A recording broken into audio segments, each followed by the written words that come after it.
好主播现在还在疫情期间，但做出这种行为真的是让旁人都吓坏了。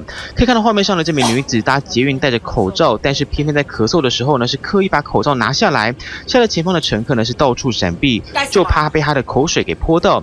那么一旁的乘客立刻提醒她，咳嗽应该要戴上口罩，没想到却是被她反呛。来看一下当时的情况。小姐，你咳嗽可不可以戴口罩？干什么？